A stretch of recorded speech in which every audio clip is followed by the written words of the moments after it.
Hi everybody, it's Francesca Moi here from Empowering Virtual Solution, and I'm super excited to come along to Livelong Digital to help you guys see what I did wrong in my old business that led to burnout and what I do now to work 20 hours a week and have an incredible business that runs without me in it.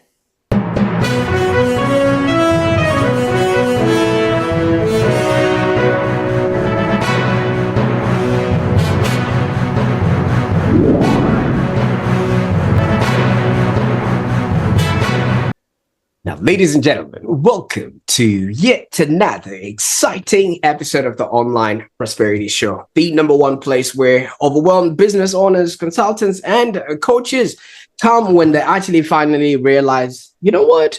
I can't keep doing everything myself. I'm your host, Prosper Taruvinga. And if you've ever wished for more time, more support, and maybe more sanity in your business, I think you're in the right place today, because this show, we're going to bring you the one person who's got the methods, the solutions that will help you grow without losing the plot. Now, I can't wait to introduce Francesca. Francesca, how are you doing today? Hello, Prosper. Thank you so much for having me today. You are an amazing speaker. Look at that. That voice is incredible. I love it. Thank you so much. I'm hoping I'm not going to have to quit my day job yet, because, I might actually think I'll be good on radio, but we'll see. We'll see how that goes. I'll take that compliment. Thank you so much for that. You're very welcome.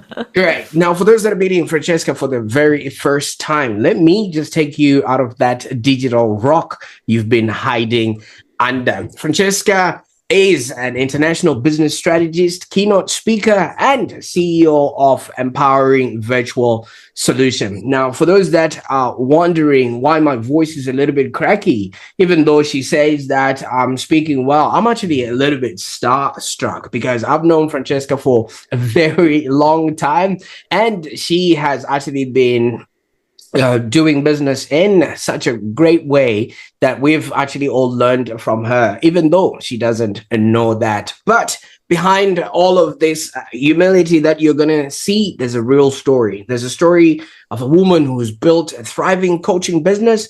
And obviously, while everybody else was dealing with COVID, I was joking earlier that some people were coughing into their elbows. She was actually, dealing with something rather that she's going to be telling us all about it. But she actually managed to turn her side service of virtual assistants into one of Australia's most human-focused VA agencies for seven-figure CEOs. Now, this episode is obviously going to challenge everything that you think you know about delegation, standards, and obviously scaling, or actually just the resilience of staying in business. And maybe by the end, you probably realize that the biggest thing that's probably holding your business back is you.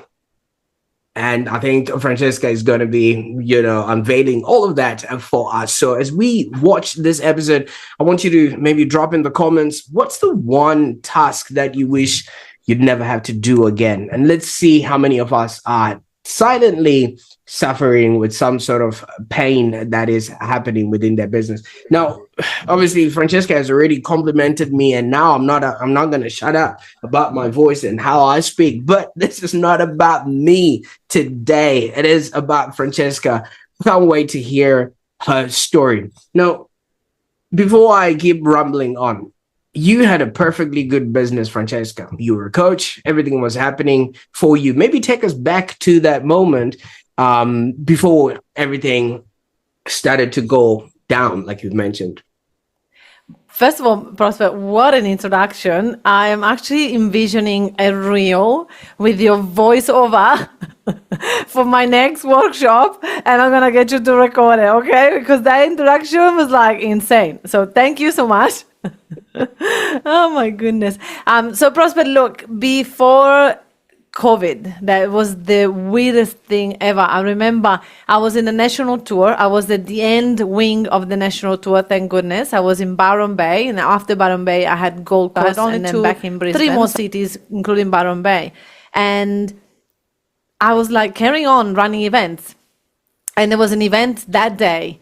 And I remember messages of people going, "You're canceling your event, right?" And I was like, "No, I never cancel an event. That's like, why? Why would I cancel an event?" And like, this COVID thing is real. And I'm like, nah, it's just the media. They're just exaggerating. It's all good. No, I'm not canceling. If Tony Robbins run an event, I can. And a friend of mine sent me a message of like a screenshot of Tony Robbins canceling his UPW in whatever it was, Las Vegas or whatever.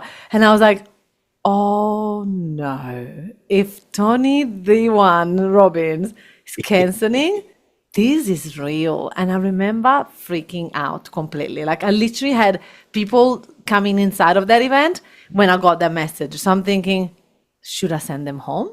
Like, what do I do? This is like out of my, like, I don't know what to do. Like I literally felt I was a 5-year-old running a business. Like, I'm like, I don't know what to do. Someone tell me what to do. Like I was terrified. And also because that was my money bread and butter. Like if I don't do events, I don't make money. If I don't events, there's no business. I cannot pay my wages to my team. I cannot run a business. Like, no. Like literally, I remember this feeling of going, let's pause. Like the whole world pause and explain to me, what do I do next? Because I don't know. And it was scary. It was scary. It was already a tough national tour. We had lots of less people already than usual. So usually we used to have about 300 to 400 attendees in 5 to 8 major cities around Australia. And it was like half of it. So it was already really bad for, for our all the expenses and, traveling, team coming with me. It was already a disaster. And it was looking worse. And I was like, oh. And so I remember after that, I had Gold Coast and I canceled it.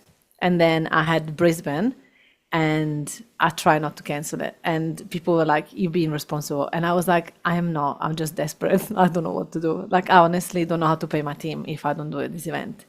And it was scary because although people were like, well, you don't have kids, so you don't know what responsibility is. I had 14 staff members to pay wages for. And these 14 staff members had family and had bills. And I couldn't just say, oh, sorry, we cannot make money because we cannot run events, so you're fired. Like, what do I do? It was, honestly, I felt so hopeless. I felt the whole business was taking out of underneath me. I'm like, what do I do now? And I was walking in the same time, things with my partner at the time were not going well. So it was a bit of a mixed emotions of few things going not right. And I remember walking down months later after the breakup, after, it was actually a reality. And I tried to make this business survive online. And I tried everything I could. And I was hanging on to it for dear life. I was walking the dog in front of the river and I was thinking, I can't do this anymore. This is too hard. Maybe I just quit. Maybe I just go bankrupt and start over. And the moment that I was like, wait a second, why bankrupt? These are the solutions. I can find a job. I don't need to go bankrupt. I just have to fire everybody and stop the team, because I was trying not to for 6 months. I took a $100,000 loan from the bank to try to pay my team. That was huge. And I got to the point that I was like, I don't have any more money for wages. So I just have to go bankrupt. That's it.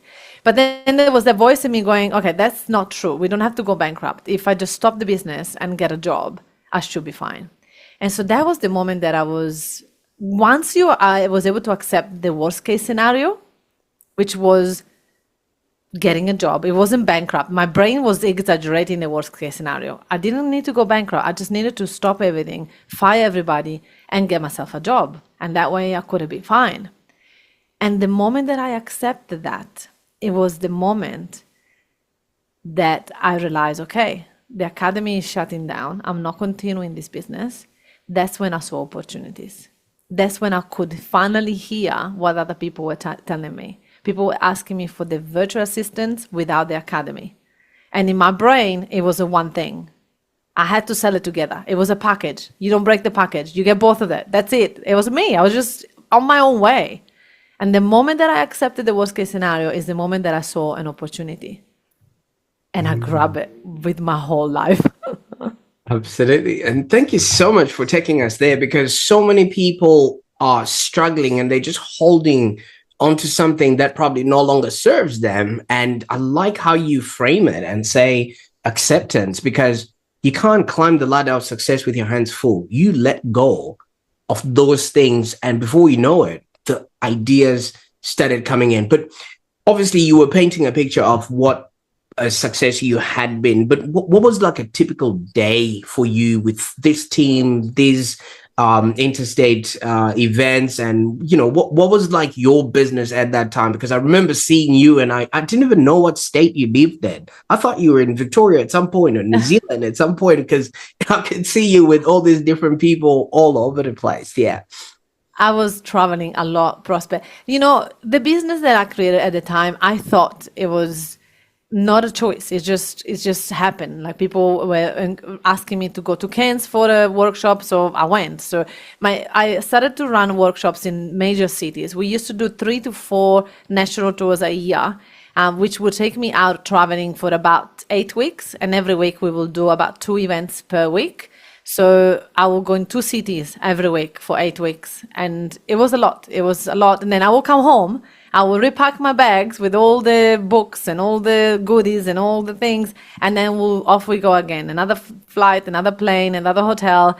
It was full on. It was fun in one side. It was fulfilling. I love being on stage. It was fulfilling, but it was exhausting. I was leaving. So I was going to a new city, fly in the afternoon, like late in the afternoon. I will go to dinner. I will go to bed, wake up at 6 o'clock in the morning, gym, into like a new place. So I didn't know.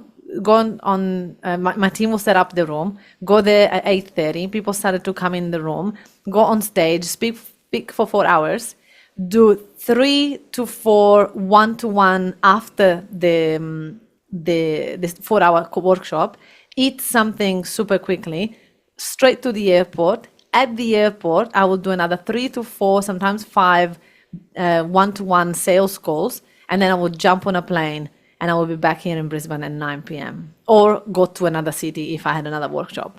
So it was intense. I remember the first time the one on my team came with me. She was like, okay, we got to the airport. I'm like, open your computer, we got sales calls. And then she was like, what? What? We're waiting for a plane. I'm like, we got 3 sales calls each. Go. And she was like, no way. So it was intense. It was intense. And there was a part of me that I was wondering, I created a monster. I created a business that is eating every second of my day. And I didn't have not much time off. I didn't have the freedom that I thought the business would give me. So yes, it was turning over about 1.4 million, but there was no much profit because the cost of the running events, it was huge. I had a huge team, 14 staff, 7 in Australia, 7 in the Philippines. So it was quite intense. And I had no life. I had no friends. I had no partner. It was intense. So at the end of the day, in hindsight, COVID was a blessing because I didn't know how to get out of the business. I didn't know how to start a new business. I didn't know I could. I didn't know. All I knew is I created a treadmill and I have to keep running. That Wow. was that. You know what I like the most about that, and I really thank you so much for taking us through that, because so many people see a finished product or they see something from the outside and they may envy that, but they don't understand what actually goes into making that happen. You showing up in all these different states and you doing all of this, and it was all at the expense of maybe somewhat of, like you did mention, the freedom that could come with, a business that is of that sort of magnitude. Now, you also alluded to this, and I kind of like this. So sometimes some of these things happen for us, not to us. And, some people would deny that maybe that reset needed to happen, because look at you now. You now have time to talk to people like myself. I didn't. Oh my goodness. But listen, what's funny is that that was not the first wake up call. I was the year before COVID, 2018, between 2017 and 2018, I had 9 course of antibiotics because I had tonsillitis 9 times in a year because of how much I was speaking and I was in air conditioning and planes, and I just kept getting sick. And my body was telling me, this is too much, you can't, it's not sustainable. But I kept shutting it down, and it's fine, I keep going, keep going, keep going. And then in 2018, I ended up in the hospital, no idea why. Still doctors don't know why. Something happened in my belly, I had this huge pain, and I was in the hospital for a week. Nobody found out why I had this horrible pain. And again, it was my body telling me, slow down. So that wake up call got me to understand that I was also getting overweight and I was getting unhealthy. So I decided to go back into getting myself healthy. So I lost about 15, 20 kilos in that following year. So on top of everything I was doing, I was traveling with my own food. I would go to hotels only with a microwave and a kitchenette so that I could heat up my food and my chef will cook for me so that I would stay healthy and I wouldn't eat out all the time because that was always making bad choices. And so like I was literally on a regime when COVID happened. So I was healthy on the outside, but I was still stressed. I was still lonely. I was still, things improved a little bit in the last year. But I knew that eventually this business was going to come to an end. I knew that eventually I had to find something else. I just was too scared to look into it and too busy to even think about it. Absolutely. And I really appreciate you opening this up, because at the end of the day, so many people are trying to chase that proverbial success, but it also comes with a price. And as you're saying, you know what I mean? Like, because we're creatures of habit, and if your body is not finding its space, they call it homeostasis. If your body is not finding its space, its rhythm, and you're always in fight or flight, and literally flying, everywhere. Yes. So your body has all these chemicals that it has to correspond with, always on alert. Am I missing my plane? Am I saying the right thing? Am I in the right city? Do you know what I mean? Things of that nature. So I really appreciate that. But when COVID happened, so much happened for a lot of people, where in my household, the kitchen table became a school, it became a boardroom, it became a laundry, it became a restaurant, and everything was all happening all at fast. And we had the longest sort of lockdown.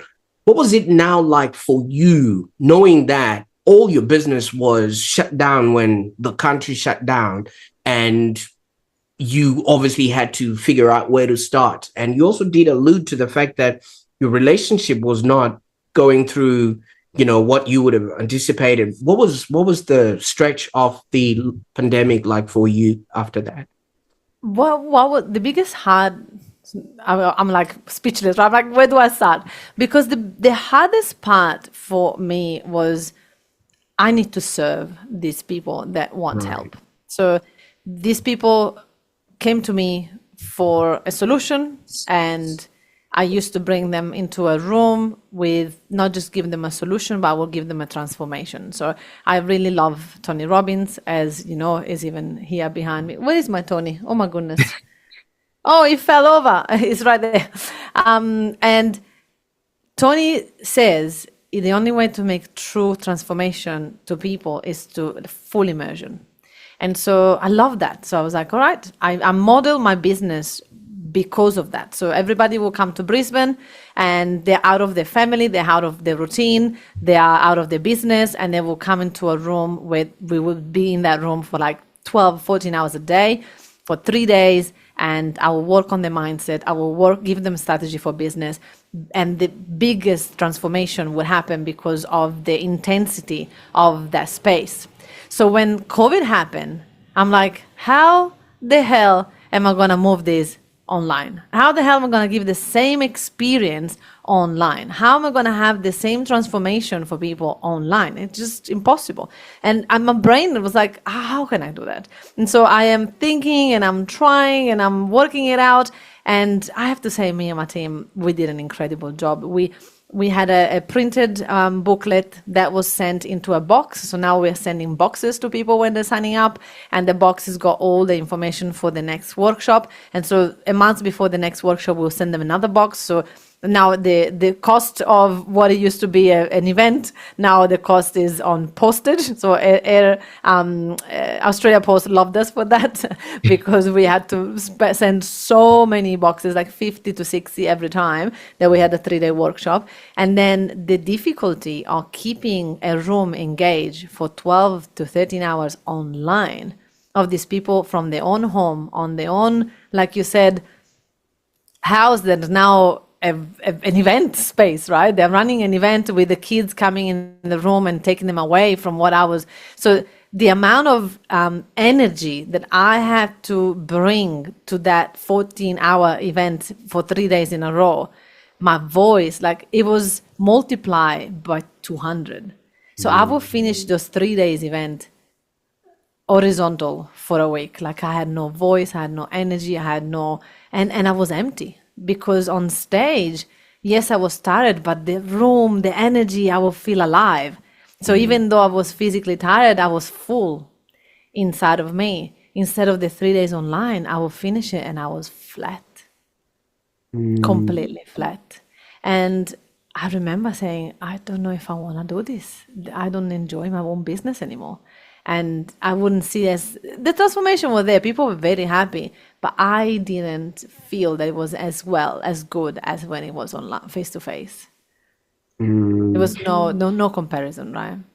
This is where they say it's not a job if you're enjoying it, but it becomes a chore if you literally have to, like you say, go horizontal for 3 days after having given. And there's one thing about a virtual scenario, right? Now, if you look at this frame, I've only given you what I want you to see. You don't know what is happening behind the scenes, or I'm probably babysitting, or I'm probably fixing a car in my garage, and this is just a backdrop, or the mailman has just come in with a very interesting Amazon post that I'm just like, okay, can we just wrap this up so that I can go and see what I ordered? Yeah. So that I think that would have taken a lot of energy, but you pivoted fast. And is it because of the underlying background in business? Because so many people would have just tried to figure it all out and, feel their way through. So walk us through how you got from lying horizontal to now saying, this is what I'm doing, let's get out of here. Yeah, look, it wasn't easy to let go. So the original plan was, let's just slow down the academy and start this other business and go together. Then I talked to someone that said something really smart, and I will never forget. And he said, don't move from your own egg until it hatches. So you gotta sit on it, you gotta stay there, you gotta focus there, and when it hatches, then you can move into another egg. And so my academy was hatched, of course, but if I started this new business, which was the virtual assistant agency, how could I do that and maintain credibility and give the same value to these clients while I'm starting something completely new? This was going to take all my energy. So I was like, I don't think I can do things. I think 2 things is too much for me, for my team, for everybody. So then I decided to do something else. I decided to keep the academy alive and serve only the people that have already committed. Right. Until it trickles through and it finishes. So we didn't sign up anybody new, but that put a lot of pressure on this business, because now it's like, now we're making 120,000, 130,000 a month in this business. We're stopping all the new sales. So that would automatically go down to maybe 70, because the new sales were about 50,000 every month. So now that already difference is going to go in here, and it's just a newborn. How do you get this new business to make the same amount of money? Well, in a month later, this business was making 20,000. 2 months later, this business was making 40,000 a month. And now because it's a repetitive income, right, people stay, then it was just like very easy to grow it. So literally nobody had to be fired. Nobody had to be replaced in my business. My wages kept getting paid. All the expenses kept getting paid, but we just shifted focus. And we just did it. It was just like sole focus, sole commitment, keep going to everything that I can go to talk about my new business. And because I already had a network, it was actually quite easy. And it was very surprising. A lot of people were waiting for that. A lot of people wanted this part of my knowledge. They just didn't want the academy. Wow. And I didn't know that. So when I launched it, people were like, hallelujah, let's go. Where do I get a VA? I was like, oh, okay, here. And it just... You know what you're talking about there is like when I used to have long hair, Francesca, and, I started balding. And then one day I just cut that hair off. And all of a sudden, everybody's telling me, wow, you look amazing. We like this look on you. And I'm like, now you tell me, you know what I mean? Yes. Hello, I was waiting for this for ages. Like I was crumbling, I was struggling, and you didn't tell me? Yeah.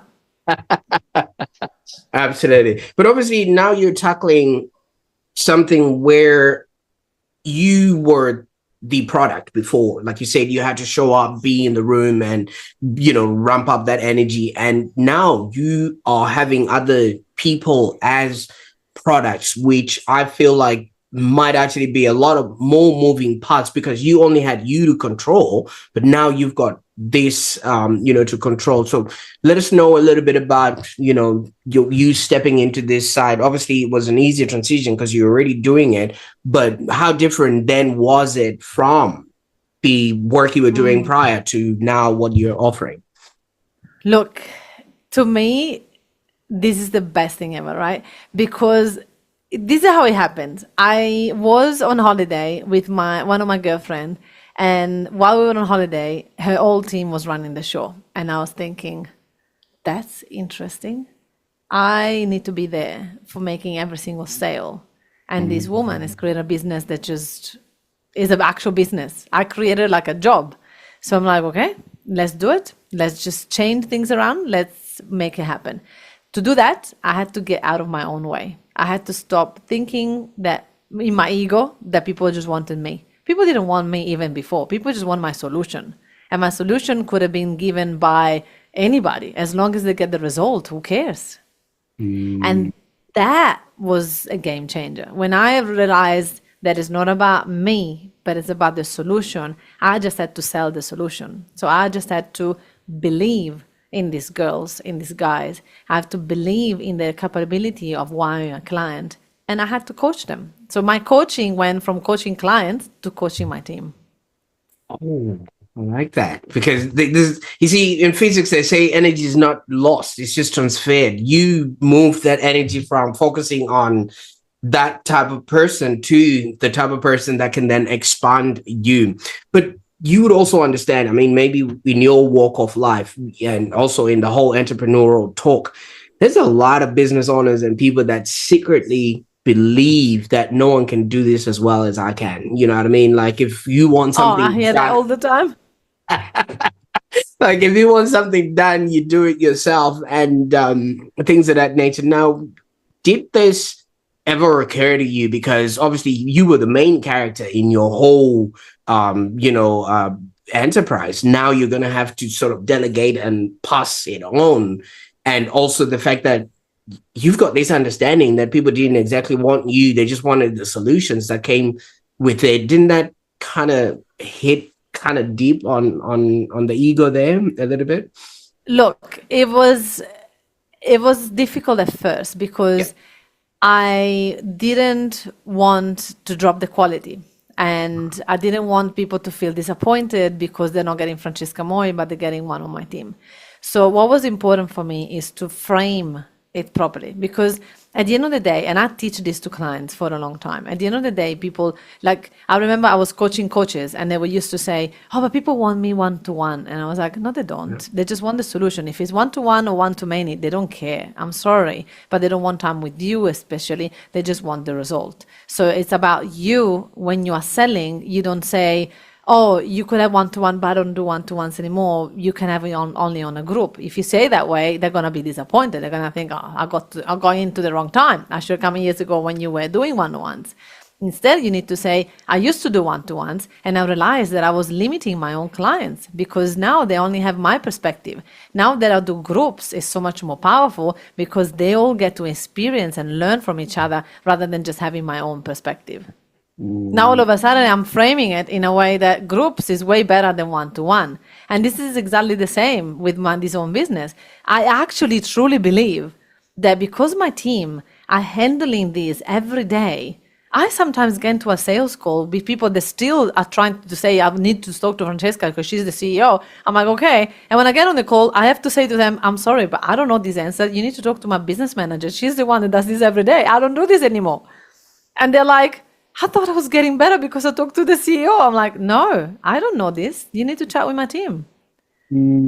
It's like walking into KFC and asking to talk to the kennel, you know? Right? Exactly right. It's like we just have to realize that the power is in the way that we speak, the way that we explain things. It's not, people don't care about who does it. Like, the other day, I'm doing a renovation in my house, and the other day, the owner of the tiler came, and he's the owner. And all of a sudden, like, my partner and I were like, so you're gonna be the one tiling our floor, right? And he's like, oh no, I haven't done that for like 20 years. If I did it, I would stuff it all up. But my team, they do that every day, and they do an incredible job. So I give you one of my best team. He lives literally around the corner. He can be super early in the morning. He can leave late, and he does incredible jobs. I'm like, okay, sold. Absolutely. You know, and I like that because when you're now enjoying your home and, you know, you've got people over, nobody's going to be like, was that the CEO that did that? Or was that, you know, his team member? And nobody's Right?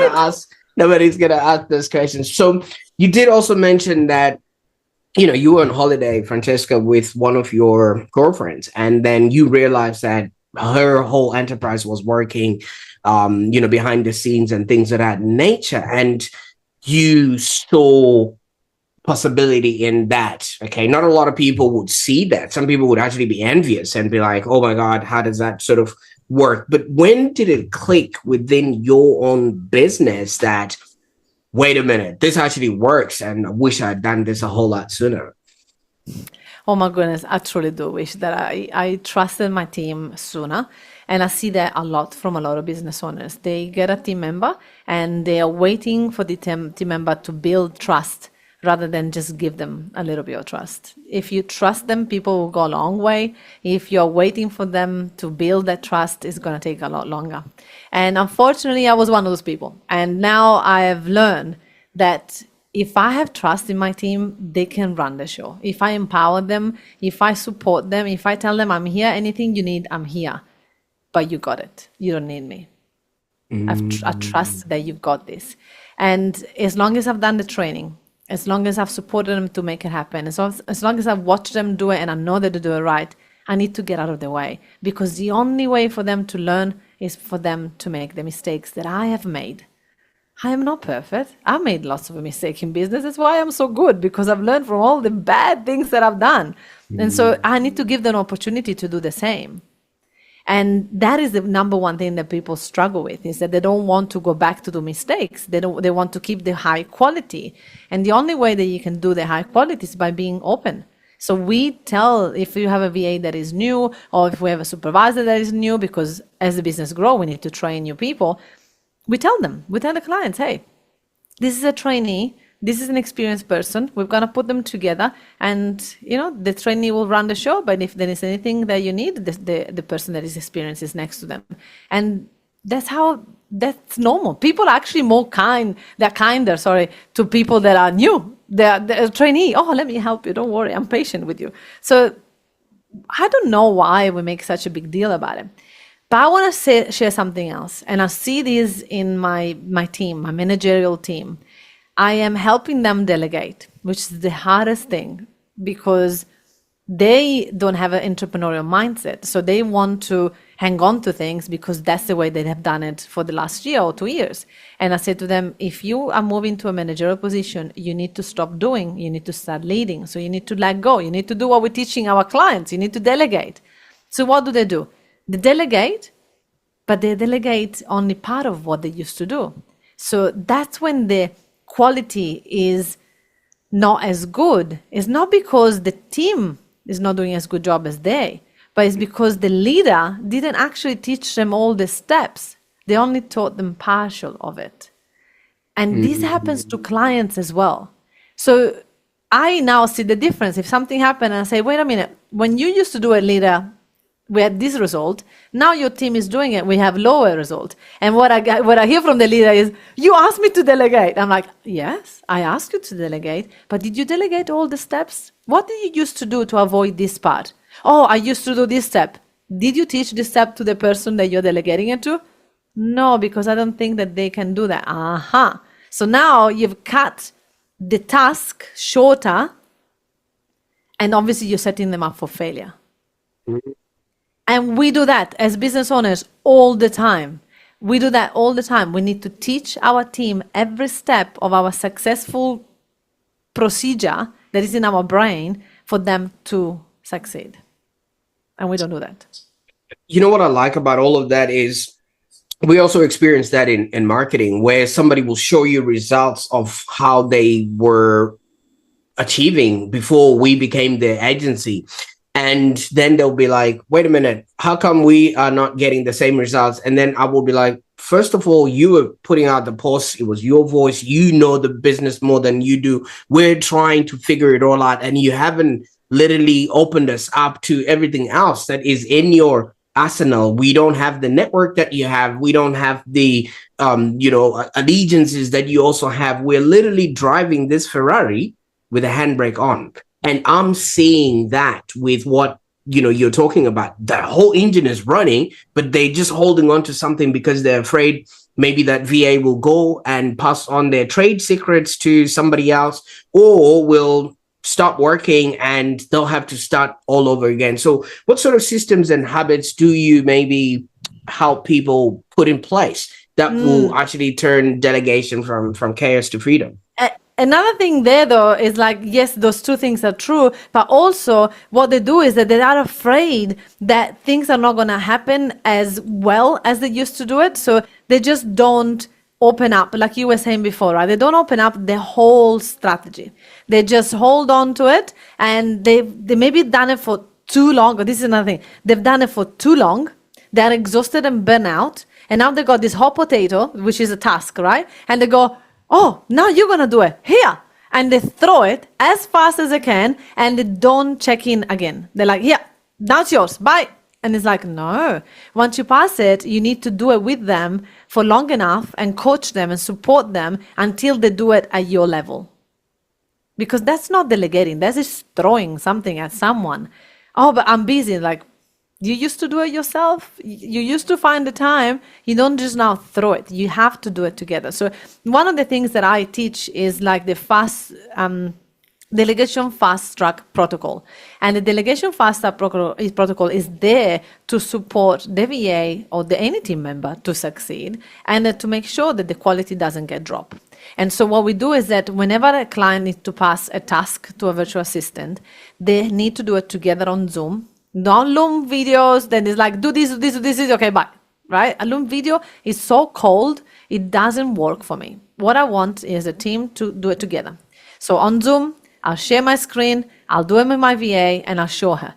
Okay, this is what I do, this is where I go, I click here, click there, I do it together. I actually don't pretend to do the task, I actually do it. So let's say that I need to charge a client because they just signed up, so I need to charge them, I need to create a subscription.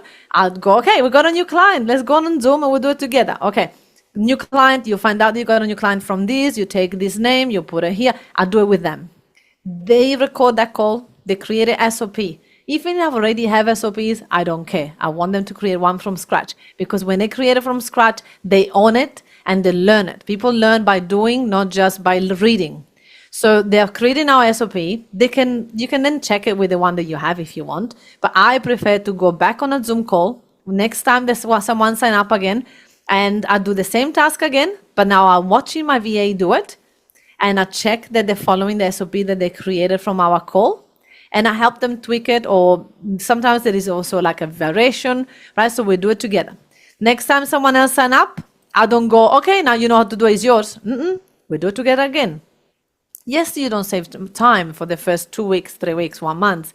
Doesn't matter though, because once you have done this enough, until the point that you don't need to say anything, you just go, wow, you've done exactly like I would have. That's when you know that the task has been successfully delegated. If you skip this, then it's the hot potato. You're just passing it, do it, good luck. And if you make mistakes, it's your fault. No, it doesn't work that way. I like that because, first of all, you did talk about the whole immersion type, way of doing things. Yes. And if you're bringing somebody into your space and they're actually seeing you doing it step by step, you create the Roger Bannister sort of, benchmark where once somebody's seen it happening now, they don't have to envision it, because most of the people we're bringing in as VAs or people from the outside, they've never seen such a transaction happen or business at this scale. So they wouldn't know what good looks like up until they've actually seen it. And I quite like that. And doesn't that create a bit of resistance with the CEOs that you then work with? Because some of them are like, once I've already done, what am I paying you for then if I'm going to have to do it again and again for you to actually sort of figure it out? Yeah, it's very funny how there is a lot of resistance for people of like, I want someone as an expert, I want someone that it can go fast, and they will, but we overestimate what people can do in the first month, and we underestimate what they can do in a year. So we need to be patient enough to see them grow, understand our processes, understand our business, understand our clients, understand our language, our slang that we have in each business is different. So we need to just let them get used to all the moving parts of our business, and we need to support them through that. Because the only businesses that don't succeed with a VA is not because the VA was wrong, it's because they are not putting enough effort with supporting. And it's not just for a VA, it's for any staff member. I've done that to my own team member. I've got them and they're like, I'm a manager, I've done this before, all right, 100K a year, go for it. And I'm thinking, they're a manager, run the show. Next minute, they're like, I can't do this, I need your help. And I was like, but you're a manager. So I did in my own business, right? I said, but you're a manager. And they're like, yeah, but I need to understand your processes, your rules, the way that you run things, what's okay to do, what's not okay to do. Like, I still need you. I was like, oh, I thought that because I pay you 100K, you just do it, right? So we need to realize as business owners that a local staff member or a VA, no matter what, they need that onboarding time. They need the induction period. They need to really understand all the moving parts of the business. They need to know how to go for what in the business. It's important. If we don't do that, they're gonna swim. A lot of people say swim or drown. That's not really fair. Let's just help them swim and long term, right? Let's not just burn them out in the first 1 kilometer of swimming, right? Let's help them be successful long term. So look, they say that in everything, right? The more you put in, the more you get out of a course, out of anything. And this is exactly the same.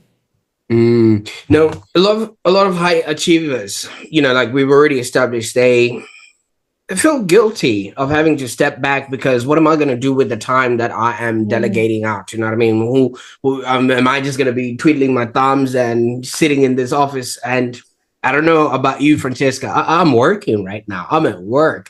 And some people don't see it like that because they feel like work has to be continuous, all of that, flying in and out and things of that nature. Did you maybe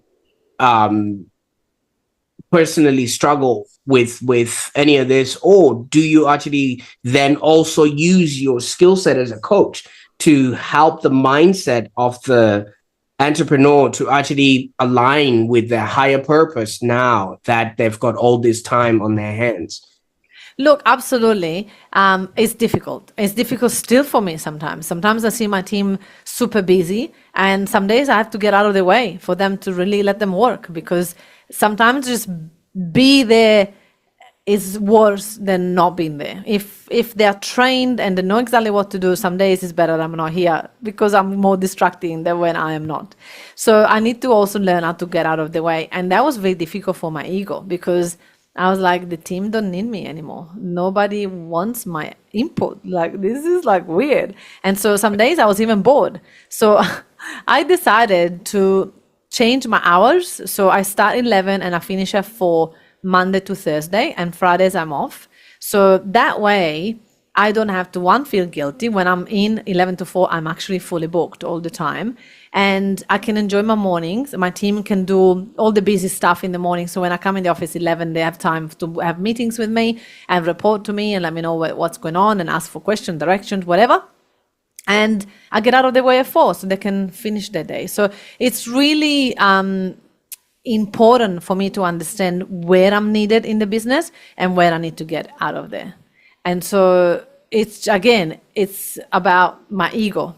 It's my ego gets in the way of, I am not needed, I feel guilty, but it's just all mindset. So when I ask myself, why do I choose to feel guilty?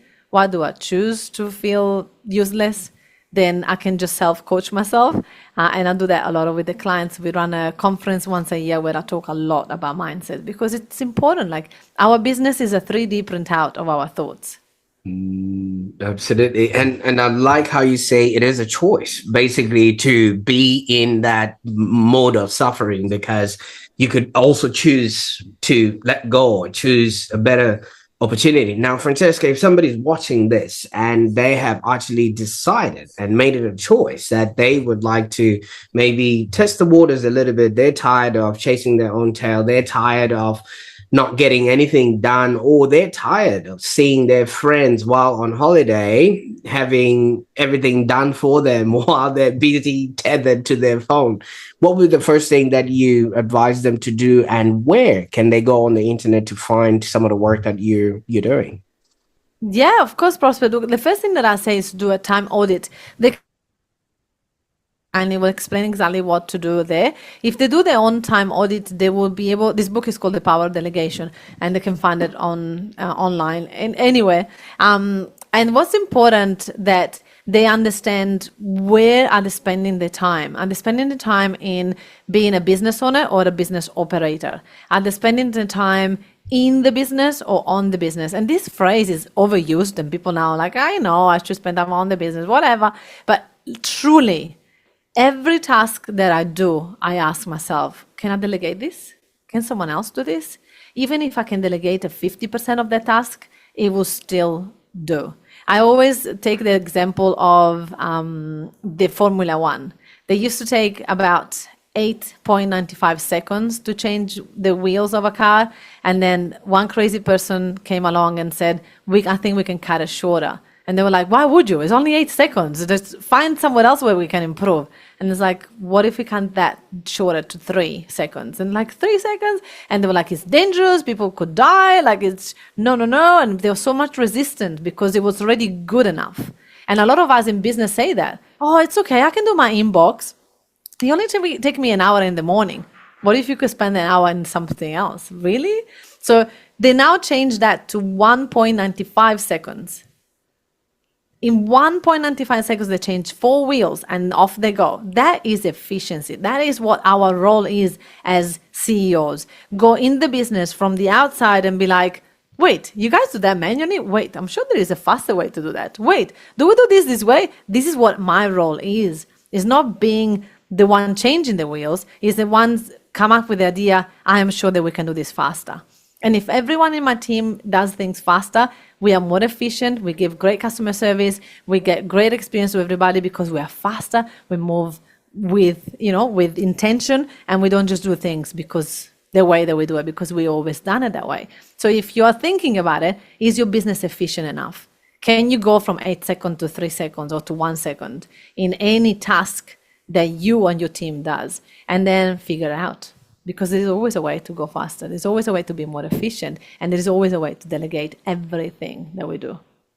Absolutely. I like that analogy. And I've seen, the camera that goes right at the top, because as soon as the car pits, everybody's like, and then the car is already going, and you're like, are they sure that actually, screwed in? Fantastic. I'll also make sure that all those links are in the show notes below so that people can, get started. And, in my culture, Francesca, we've got a statement, and it's very common now. They say, if you want to go far, you go alone. But if you want to go further, you go together. And that alone really should be the baseline of how sort of people are working and, things of that nature. So I'll put a link to your book, and then people can look at it that way. Now, obviously, as we conclude this, you've obviously told us about your journey from, high flying coach who obviously had a premature stop, at the COVID airport, but you've now started sailing onto this really nice, cool, calm waters and things of that nature. My question now is, there's an island as you're sailing, and that little island, has one little flag on it, and that flag says AI. Now, how are we navigating those waters, and what's the sort of insights that you can bring to us that you're obviously looking at, and how that could maybe affect or enhance the work that you're doing? Oh my goodness, I love AI. We all need to get onto AI. We need to do it fast, because if we don't do it, our competitor will, and they're going to take us out of business. So again, it's another way, another opportunities for us as business owners. If we're not stuck in the business, we'll be able to see this island, and we need to work out how to get on it as fast as possible. But if we are stuck in the ground, picking and doing things, we're not going to be able to see the island, and everybody else is going to be there. And all of a sudden we put our head up from working 24/7 and be like, where is everybody? And we don't want to do that. So I have even created my own custom GPT. It's called Eva, Empowering Virtual Solution Virtual Agent. So Eva has been trained into all my books, all my courses, all my knowledge. Everything is in there. She's a clone of my knowledge. She's incredible. And you can ask anything to Eva, and she will give an answer. So our clients get access to Eva, including free of charge, 24/7. They can ask a question to Eva, and it will spit out how to delegate. If they have a problem with the VA, put it in there, and we'll tell them the solution. What will Francesca do? It's got all the time management stuff in there. Everything is in there. And the reason why I did that, because I need to use this AI. I need to leverage on it, right? So we have done it already. We're onto it. I have lots of processes that pretty much every process is in my business, from marketing to HR to customer service to finances, all include AI in it. So we've already done a lot of that, and it's vital. Absolutely. And I can't wait to see what this is going to turn out to be. But obviously, I'm still intrigued with that high flying Francesca that was from a time immemorial. If you would maybe come across that girl again, and you see her at the airport, and you can see that she's trying to put herself together, doing the third call that you were talking about, like in between conferences and things of that nature. What would you tell her right now, knowing what you know about life and who you've become? Oh, I love this question. Look, I would first be kind to her, because she means well. She is doing her best, and she's trying so hard to please her clients, help them, support them, and be an example of what's possible. So what I want to tell her is that you can be an example of what's possible and not kill yourself along the way. There's another way to do business. This is not the only way. And if you learn that, you can then inspire and help other people to be more with the family rather than take them away from them. And I know you mean well, but there is another way, and you can find it, and you will. Oh, would you invite her to your next salsa dancing session? I reminder how much she loves dancing and she hasn't done it so long. Go back and enjoy your life. It's not all about business. Oh, wow. Wow. Well, Francesca, I can't thank you enough for the time that you've spent with us on the call today. I mean, your life story and your experience have so much value for a lot of people, and you're the epitome of what it means, first of all, to be, do, and have a business that's actually profitable and enjoyable. You've obviously been everything that you thought was the right thing. You experimented, but in there were the lessons that you're now literally sending down the elevator for those that are on their way up, so that they can skip some of the levels of hurt, pain, and almost burnout that you would have experienced. So I kind of feel like if you haven't got any of this in any of your books, you kind of owe us a book now. Look, I think that all my books has got a lot of it. This one has got partial of it, Yeah. but I do most of that in my podcast. I don't. I think I'm done with books, Prosper. I don't. I don't think I'm gonna do any more books. 4 is enough. I don't want to do that anymore. Fantastic. Well, what an incredible journey. Thank you so much for sharing these strategies. But also, not just that, the heart, the courage, the truth behind building a business that actually supports your life, not the other way around. And it's pretty incredible what you've done for yourself. So thank you so much for that. Thank you. Thank you for having me, Prosper. I love this. It's been such a fun time. And yeah, like you're incredible. I actually am going to ask you if you do voiceovers. Not joking. Well, obviously, we'll get around to see what else we can do together. But for those that are watching right now, and if you're obviously having a few aha moments of your own, and maybe burnout has just recently knocked on your door, I encourage you to maybe rewatch this episode so that you can actually see where you are missing, the strategies that you need in order to create a business that's profitable and enjoyable. And if this has been okay for you, I also encourage you to share this episode with somebody who's drowning in tasks and needed to hear this. You might literally save them years of burnout. As is always, I'll put all the links in the show notes so that you will be able to get started on your own journey based on Francesca's work. I want you to remember one thing: your business grows the moment you actually let go of everything that's holding you back. I don't know what you're going to do with this information. Bye for now.